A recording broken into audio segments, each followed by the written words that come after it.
ಇನ್ನು ಇದು ಬಿಜೆಪಿಯ ಬಣ ಬಡಿದಾಟದ ಸ್ಟೋರಿ ಆದರೆ ಇಲ್ಲಿ ಯಾರ್ದು ಅಪ್ಪರ್ ಹ್ಯಾಂಡ್ ಅಂತ ಹೇಳಿ ನಿರ್ಧಾರ ಮಾಡ್ಲಿಕ್ಕೆ ಸಾಧ್ಯ ಆಗ್ತಾ ಇಲ್ಲ.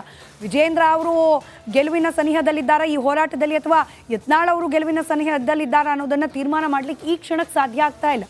ಆದರೆ ಕಾಂಗ್ರೆಸ್ನಲ್ಲಿ ಒಂದು ಹಂತಕ್ಕೆ ಸಿದ್ದರಾಮಯ್ಯನವರಿಗೆ ಸೆಡ್ಡು ಹೊಡೆಯುವಲ್ಲಿ ಡಿ.ಕೆ. ಶಿವಕುಮಾರ್ ಅವರು ಯಶಸ್ವಿಯಾಗಿದ್ದಾರೆ. ಸ್ವಾಭಿಮಾನಿ ಸಮಾವೇಶದ ಹೆಸರಲ್ಲಿ ನಡೆಯಲಿಕ್ಕೆ ಹೊರಟದ್ದ ಮತ್ತೊಂದು ಸಿದ್ದರಾಮೋತ್ಸವ 2.0 ಅದನ್ನ ತಮ್ಮ ಇಚ್ಛೆಗೆ ಅನುಗುಣವಾಗಿ ಜನಕಲ್ಯಾಣ ಉತ್ಸವವನ್ನಾಗಿ ಮಾಡುವಲ್ಲಿ ಡಿ.ಕೆ. ಶಿವಕುಮಾರ್ ಯಶಸ್ವಿಯಾಗಿದ್ದಾರೆ.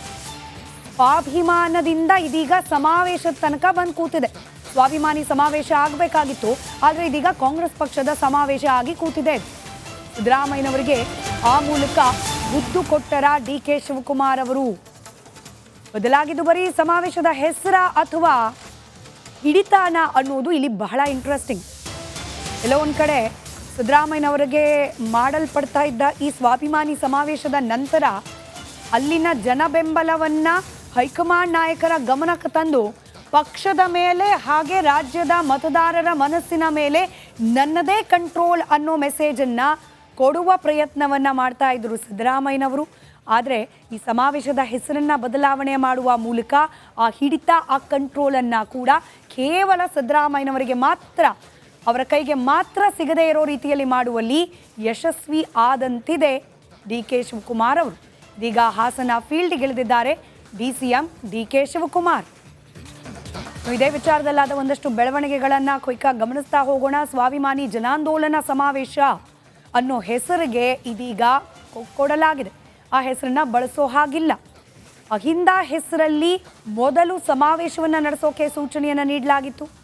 ಸಿದ್ದರಾಮಯ್ಯನವರು ಇನ್ಫ್ಯಾಕ್ಟ್ ರಾಹುಲ್ ಗಾಂಧಿ ಅವ್ರ ಮುಂದೆ ಹೇಳಿದ್ದು ಇದೇನೆ, ನೋಡಿ ಇವಾಗ ಇನ್ನೇನು ಲೋಕಲ್ ಬಾಡಿ ಎಲೆಕ್ಷನ್ ನಡೆಯೋದಿದೆ, ಇಂಥ ಸಂದರ್ಭದಲ್ಲಿ ನಾವು ಜಿಲ್ಲಾ ಮಟ್ಟದಲ್ಲಿ ಒಂದಷ್ಟು ಸಮಾವೇಶಗಳನ್ನು ಮಾಡೋದ್ರಿಂದ ಪಕ್ಷಕ್ಕೆ ಸಹಾಯಕವಾಗುತ್ತೆ, ಹೀಗಾಗಿ ನಾವು ಸಮಾವೇಶ ಮಾಡ್ತಿದ್ದೀವಿ ಅಂತ ಹೇಳಿ ಕನ್ವಿನ್ಸ್ ಮಾಡಿದರು ರಾಹುಲ್ ಗಾಂಧಿ ಅವರನ್ನು.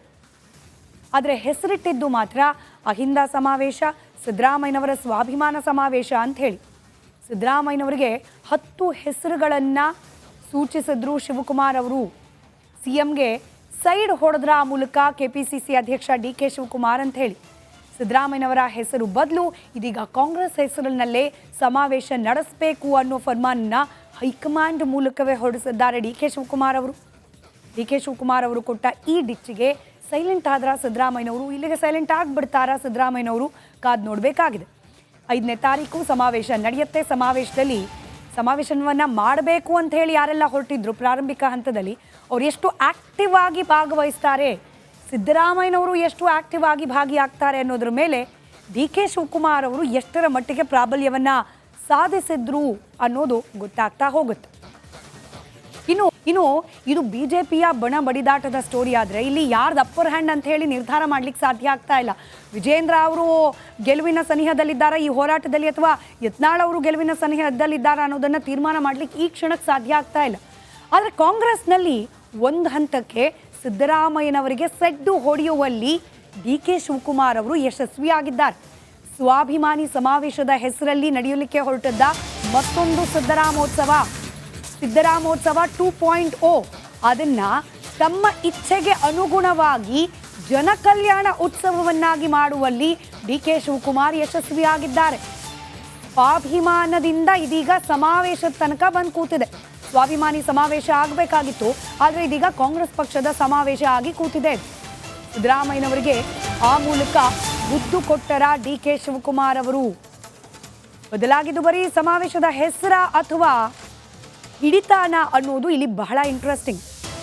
ಎಲ್ಲೋ ಒಂದು ಕಡೆ ಸಿದ್ದರಾಮಯ್ಯನವರಿಗೆ ಮಾಡಲ್ಪಡ್ತಾ ಇದ್ದ ಈ ಸ್ವಾಭಿಮಾನಿ ಸಮಾವೇಶದ ನಂತರ ಅಲ್ಲಿನ ಜನ ಬೆಂಬಲವನ್ನು ಹೈಕಮಾಂಡ್ ನಾಯಕರ ಗಮನಕ್ಕೆ ತಂದು ಪಕ್ಷದ ಮೇಲೆ ಹಾಗೆ ರಾಜ್ಯದ ಮತದಾರರ ಮನಸ್ಸಿನ ಮೇಲೆ ನನ್ನದೇ ಕಂಟ್ರೋಲ್ ಅನ್ನೋ ಮೆಸೇಜನ್ನು ಕೊಡುವ ಪ್ರಯತ್ನವನ್ನು ಮಾಡ್ತಾ ಇದ್ರು ಸಿದ್ದರಾಮಯ್ಯನವರು. ಆದರೆ ಈ ಸಮಾವೇಶದ ಹೆಸರನ್ನು ಬದಲಾವಣೆ ಮಾಡುವ ಮೂಲಕ ಆ ಹಿಡಿತ, ಆ ಕಂಟ್ರೋಲನ್ನು ಕೂಡ ಕೇವಲ ಸಿದ್ದರಾಮಯ್ಯನವರಿಗೆ ಮಾತ್ರ, ಅವರ ಕೈಗೆ ಮಾತ್ರ ಸಿಗದೇ ಇರೋ ರೀತಿಯಲ್ಲಿ ಮಾಡುವಲ್ಲಿ ಯಶಸ್ವಿ ಆದಂತಿದೆ ಡಿ.ಕೆ. ಶಿವಕುಮಾರ್ ಅವರು. ಇದೀಗ ಹಾಸನ ಫೀಲ್ಡ್ಗಿಳಿದಿದ್ದಾರೆ ಡಿ.ಸಿ.ಎಂ ಡಿ.ಕೆ. ಶಿವಕುಮಾರ್. ಇದೇ ವಿಚಾರದಲ್ಲಾದ ಒಂದಷ್ಟು ಬೆಳವಣಿಗೆಗಳನ್ನು ಕ್ವಿಕ್ಕಾಗಿ ಗಮನಿಸ್ತಾ ಹೋಗೋಣ. ಸ್ವಾಭಿಮಾನಿ ಜನಾಂದೋಲನ ಸಮಾವೇಶ ಅನ್ನೋ ಹೆಸರಿಗೆ ಇದೀಗ ಕೊಡಲಾಗಿದೆ. ಆ ಹೆಸರನ್ನ ಬಳಸೋ ಹಾಗಿಲ್ಲ. ಅಹಿಂದ ಹೆಸರಲ್ಲಿ ಮೊದಲು ಸಮಾವೇಶವನ್ನು ನಡೆಸೋಕೆ ಸೂಚನೆಯನ್ನು ನೀಡಲಾಗಿತ್ತು. ಸಿದ್ದರಾಮಯ್ಯನವರು ಇನ್ಫ್ಯಾಕ್ಟ್ ರಾಹುಲ್ ಗಾಂಧಿ ಅವ್ರ ಮುಂದೆ ಹೇಳಿದ್ದು ಇದೇನೆ. ನೋಡಿ, ಇವಾಗ ಇನ್ನೇನು ಲೋಕಲ್ ಬಾಡಿ ಎಲೆಕ್ಷನ್ ನಡೆಯೋದಿದೆ. ಇಂಥ ಸಂದರ್ಭದಲ್ಲಿ ನಾವು ಜಿಲ್ಲಾ ಮಟ್ಟದಲ್ಲಿ ಒಂದಷ್ಟು ಸಮಾವೇಶಗಳನ್ನು ಮಾಡೋದ್ರಿಂದ ಪಕ್ಷಕ್ಕೆ ಸಹಾಯಕವಾಗುತ್ತೆ, ಹೀಗಾಗಿ ನಾವು ಸಮಾವೇಶ ಮಾಡ್ತಿದ್ದೀವಿ ಅಂತ ಹೇಳಿ ಕನ್ವಿನ್ಸ್ ಮಾಡಿದರು ರಾಹುಲ್ ಗಾಂಧಿ ಅವರನ್ನು.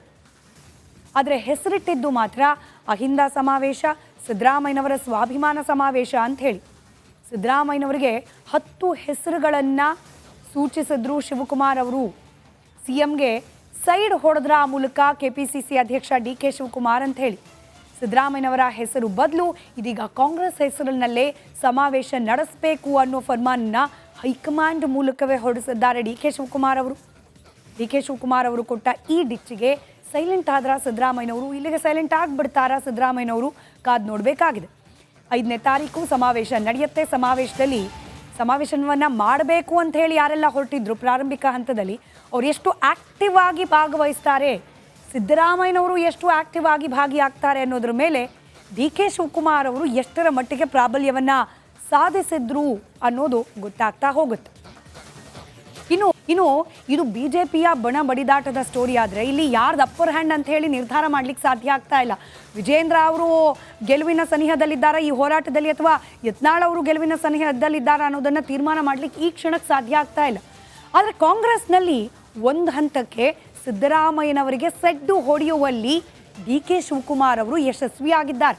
ಸ್ವಾಭಿಮಾನಿ ಸಮಾವೇಶದ ಹೆಸರಲ್ಲಿ ನಡೆಯಲಿಕ್ಕೆ ಹೊರಟಿದ್ದ ಮತ್ತೊಂದು ಸಿದ್ದರಾಮೋತ್ಸವ 2.0 ಅದನ್ನ ತಮ್ಮ ಇಚ್ಛೆಗೆ ಅನುಗುಣವಾಗಿ ಜನಕಲ್ಯಾಣ ಉತ್ಸವವನ್ನಾಗಿ ಮಾಡುವಲ್ಲಿ DK ಶಿವಕುಮಾರ್ ಯಶಸ್ವಿಯಾಗಿದ್ದಾರೆ.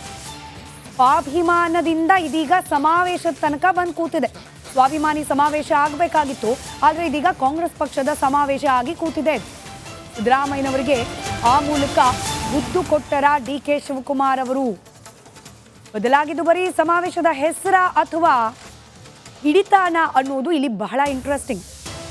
ಎಲ್ಲೋ ಒಂದು ಕಡೆ ಸಿದ್ದರಾಮಯ್ಯನವರಿಗೆ ಮಾಡಲ್ಪಡ್ತಾ ಇದ್ದ ಈ ಸ್ವಾಭಿಮಾನಿ ಸಮಾವೇಶದ ನಂತರ ಅಲ್ಲಿನ ಜನ ಬೆಂಬಲವನ್ನು ಹೈಕಮಾಂಡ್ ನಾಯಕರ ಗಮನಕ್ಕೆ ತಂದು ಪಕ್ಷದ ಮೇಲೆ ಹಾಗೆ ರಾಜ್ಯದ ಮತದಾರರ ಮನಸ್ಸಿನ ಮೇಲೆ ನನ್ನದೇ ಕಂಟ್ರೋಲ್ ಅನ್ನೋ ಮೆಸೇಜನ್ನು ಕೊಡುವ ಪ್ರಯತ್ನವನ್ನು ಮಾಡ್ತಾ ಇದ್ರು ಸಿದ್ದರಾಮಯ್ಯನವರು. ಆದರೆ ಈ ಸಮಾವೇಶದ ಹೆಸರನ್ನು ಬದಲಾವಣೆ ಮಾಡುವ ಮೂಲಕ ಆ ಹಿಡಿತ, ಆ ಕಂಟ್ರೋಲನ್ನು ಕೂಡ ಕೇವಲ ಸಿದ್ದರಾಮಯ್ಯನವರಿಗೆ ಮಾತ್ರ, ಅವರ ಕೈಗೆ ಮಾತ್ರ ಸಿಗದೇ ಇರೋ ರೀತಿಯಲ್ಲಿ ಮಾಡುವಲ್ಲಿ ಯಶಸ್ವಿ ಆದಂತಿದೆ DK ಶಿವಕುಮಾರ್ ಅವರು. ಇದೀಗ ಹಾಸನ ಫೀಲ್ಡ್ಗಿಳಿದಿದ್ದಾರೆ DCM DK ಶಿವಕುಮಾರ್.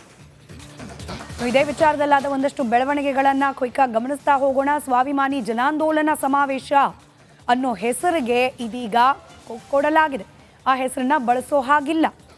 ಅಹಿಂದ ಹೆಸರಲ್ಲಿ ಮೊದಲು ಸಮಾವೇಶವನ್ನು ನಡೆಸೋಕೆ ಸೂಚನೆಯನ್ನು ನೀಡಲಾಗಿತ್ತು. ಸಿದ್ದರಾಮಯ್ಯನವರು ಇನ್ಫ್ಯಾಕ್ಟ್ ರಾಹುಲ್ ಗಾಂಧಿ ಅವ್ರ ಮುಂದೆ ಹೇಳಿದ್ದು ಇದೇನೆ. ನೋಡಿ, ಇವಾಗ ಇನ್ನೇನು ಲೋಕಲ್ ಬಾಡಿ ಎಲೆಕ್ಷನ್ ನಡೆಯೋದಿದೆ. ಇಂಥ ಸಂದರ್ಭದಲ್ಲಿ ನಾವು ಜಿಲ್ಲಾ ಮಟ್ಟದಲ್ಲಿ ಒಂದಷ್ಟು ಸಮಾವೇಶಗಳನ್ನು ಮಾಡೋದ್ರಿಂದ ಪಕ್ಷಕ್ಕೆ ಸಹಾಯಕವಾಗುತ್ತೆ, ಹೀಗಾಗಿ ನಾವು ಸಮಾವೇಶ ಮಾಡ್ತಿದ್ದೀವಿ ಅಂತ ಹೇಳಿ ಕನ್ವಿನ್ಸ್ ಮಾಡಿದರು ರಾಹುಲ್ ಗಾಂಧಿ ಅವರನ್ನು. ಆದರೆ ಹೆಸರಿಟ್ಟಿದ್ದು ಮಾತ್ರ ಅಹಿಂದ ಸಮಾವೇಶ, ಸಿದ್ದರಾಮಯ್ಯನವರ ಸ್ವಾಭಿಮಾನ ಸಮಾವೇಶ ಅಂತ ಹೇಳಿ. ಸಿದ್ದರಾಮಯ್ಯನವರಿಗೆ 10 ಹೆಸರುಗಳನ್ನು ಸೂಚಿಸಿದ್ರು ಶಿವಕುಮಾರ್ ಅವರು. CMಗೆ ಸೈಡ್ ಹೊಡೆದ್ರ ಮೂಲಕ KPCC ಅಧ್ಯಕ್ಷ DK ಶಿವಕುಮಾರ್ ಅಂತ ಹೇಳಿ. ಸಿದ್ದರಾಮಯ್ಯನವರ ಹೆಸರು ಬದಲು ಇದೀಗ ಕಾಂಗ್ರೆಸ್ ಹೆಸರಿನಲ್ಲೇ ಸಮಾವೇಶ ನಡೆಸಬೇಕು ಅನ್ನೋ ಫರ್ಮಾನನ್ನ ಹೈಕಮಾಂಡ್ ಮೂಲಕವೇ ಹೊರಡಿಸಿದ್ದಾರೆ DK ಶಿವಕುಮಾರ್ ಅವರು. DK ಶಿವಕುಮಾರ್ ಅವರು ಕೊಟ್ಟ ಈ ಡಿಚ್ಚಿಗೆ ಸೈಲೆಂಟ್ ಆದ್ರ ಸಿದ್ದರಾಮಯ್ಯನವರು, ಇಲ್ಲಿಗೆ ಸೈಲೆಂಟ್ ಆಗಿಬಿಡ್ತಾರಾ ಸಿದ್ದರಾಮಯ್ಯನವರು, ಕಾದು ನೋಡಬೇಕಾಗಿದೆ. 5ನೇ ತಾರೀಕು ಸಮಾವೇಶ ನಡೆಯುತ್ತೆ.